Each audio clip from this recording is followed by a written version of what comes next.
Hola muchachos, ¿cómo están?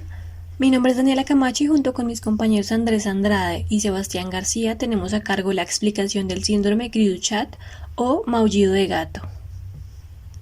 El síndrome de maullido de gato o síndrome de Leyen es una enfermedad muy poco frecuente que afecta a los bebés y está causada por la pérdida del material genético del cromosoma número 5. La característica común es el llanto de los bebés y como tal ese llanto es el que le da nombre a esta enfermedad, dado que parece un maullido de un gato. La mayoría de personas diagnosticadas con este síndrome presentan discapacidad intelectual desde el momento en el que nacen. Esta enfermedad fue como tal descubierta por el médico francés Jérôme Lejeune en 1963 y hoy en día es también conocida como la enfermedad del síndrome 5p-. Mediante este video se pretende caracterizar la enfermedad Cri-du-Chat, mejor conocida como maullido de gato, abordando el tema de manera que se brinde toda la información que es de interés para entender mejor de qué trata este síndrome. Este síndrome fue descrito por Jerome Lejeune en 1963. Lejeune nació en 1926 en una familia que después de la guerra quedaría arruinada económicamente. Él, siempre predilecto a la lectura, queda fascinado con el personaje Bénasis de la novela Médico de campaña escrita por Balzac. Esta historia deja tan marcado a Luyen que también querrá convertirse en médico, así que después de la guerra se dedica a los estudios de medicina llegando a ser médico francés y genetista. En 1951 empieza una obra sobre mongolismo, junto con su profesor Raymond Turpin. En el 54 se convierte en miembro de la Sociedad Francesa de Genética y en investigador del Centro Nacional de Investigación Científica. En el 57, Jerome es nombrado experto sobre los efectos de las radiaciones atómicas en genética humana, al servicio de la ONU. Esto último debido a sus estudios sobre las repercusiones en la reproducción humana por las explosiones de Hiroshima y Nagasaki. En el 59, gracias a los avances en fotografía, comunica el descubrimiento de la presencia de un cromosoma suplementario a nivel del par 21 en un pequeño que padece mongolismo. En el 62 recibe el premio Kennedy. En el 63 describe el síndrome de Cri-du-Chat o de maullido de gato, presentando 3 casos de lactantes con una anomalía cromosómica por delección del brazo corto del cromosoma 5. Es llamado así debido al característico llanto y similar al maullido de gato de los pequeños que lo padecen. En el 69, la Sociedad Norteamericana de Genética concede a Jerome el William Allen Memorial Award, que es la más alta distinción que pueda otorgarse a un genetista. Jerome pierde el Nobel debido a que en su activismo político combatió, junto con el Papa Juan Pablo II, la idea de la eliminación mediante aborto de los niños trisómicos. Tiempo después se le diagnostica cáncer avanzado y muere el 3 de abril de 1994. Ok, vale, para diagnosticar este síndrome generalmente se ven varias cositas. Inicialmente los niños con esta enfermedad suelen tener al nacimiento un peso relativamente bajo. Sí, adicionalmente, algo que mencionamos anteriormente es que poseen el llanto demasiado agudo, ¿sí? Parecido pues al maullido del gato y este maullido como tal es uno de los principales factores para determinar o para diagnosticar la enfermedad al momento de nacer. Eh, este llanto tan pero tan agudo lo causa como tal una hipopastia en la laringe. Una hipopastía es como tal una malformación o un desarrollo incompleto del órgano. En este caso es un desarrollo incompleto de la laringe. Vale, a modo de características físicas y tal vez psicológicas que tiene el individuo es que, bueno, adicionalmente al llanto, poseen microcefalia. ¿Esto qué quiere decir? Que poseen cabezas pequeñas conforme al cuerpo, ¿sí? Con relación al cuerpo. Poseen algún tipo de retraso en el crecimiento, ¿sí? También una discapacidad intelectual leve, moderada o grave, ¿sí? Y muchas, pero muchas dificultades para comunicarse. Como tal, a nivel intelectual existen grandes variaciones en cuanto a la discapacidad intelectual de cada caso. Sin embargo, antiguamente se les atribuía un coeficiente intelectual mucho menor que los actuales, dado que no existían los métodos actuales de estimulación precoz. ¿Esto qué quiere decir? Que anteriormente se les daba literalmente un o sea, se les hablaba por debajo de lo que en realidad era. Actualmente se conoce que tienen un perfil intelectual relativamente moderado. Conforme a las características del comportamiento, los afectados por el síndrome de síncope, pese a sufrir un retraso intelectual, suelen ser curiosos, deseosos de aprender y expresar lo aprendido, muestran mucho interés por las normas de convivencia y los conceptos interiorizados en cualquier situación como tal en un contexto.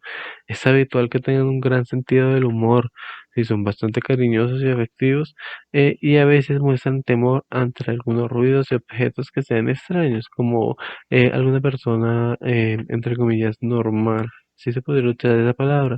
En ocasiones pueden desarrollar conductas desafiantes y son algo tímidos.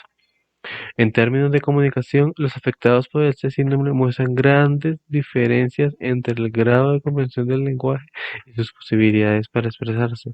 ¿Eso qué quiere decir?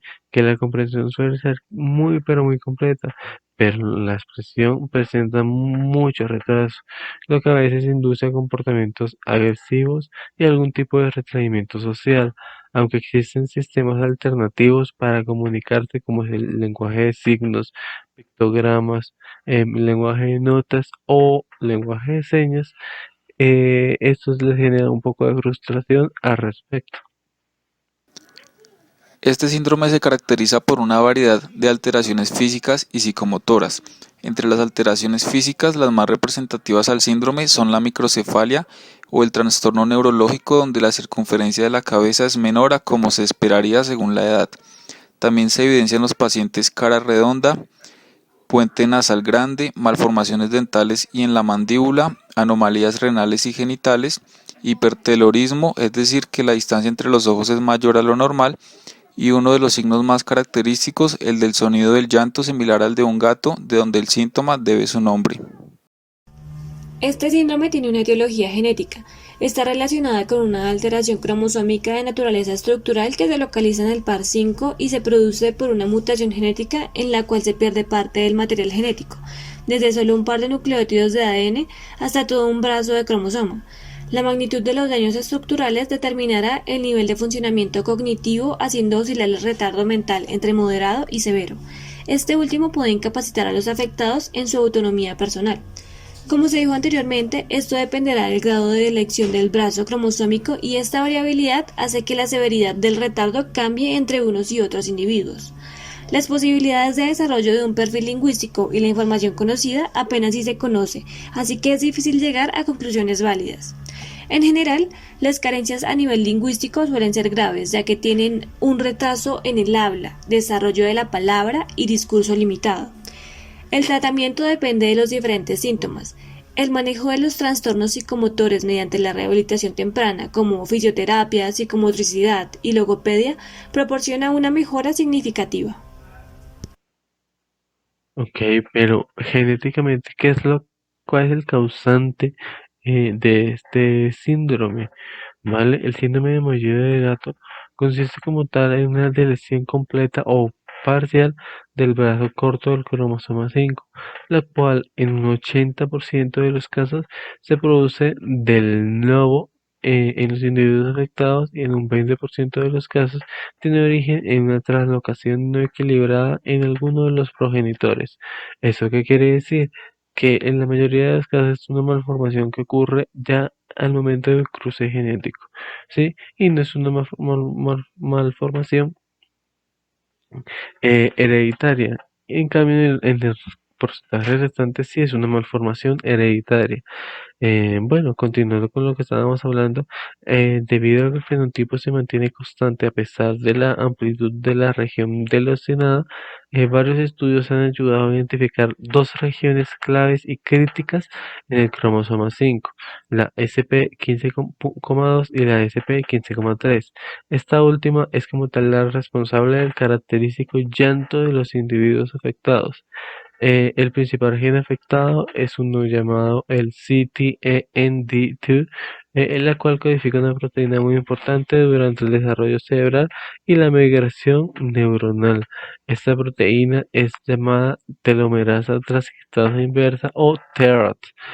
Y como tal, esta proteína se compromete en el control de crecimiento celular. ¿Esto qué quiere decir? Que al verse afectado el crecimiento celular de manera neuronal, aquí es donde su coeficiente intelectual disminuye notoriamente.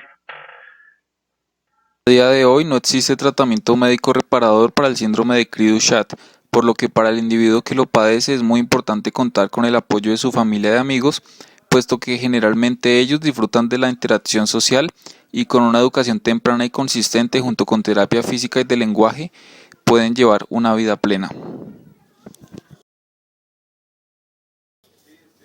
Respecto a las características en el comportamiento, quienes padecen del síndrome presentan problemas al momento de coordinar los movimientos, los reflejos y las posturas.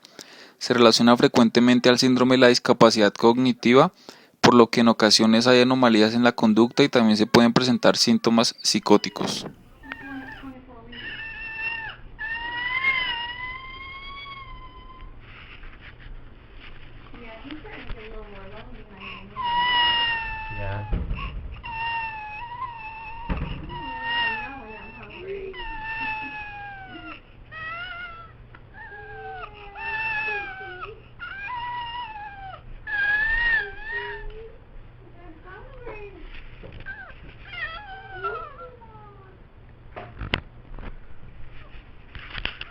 You a hungry monster.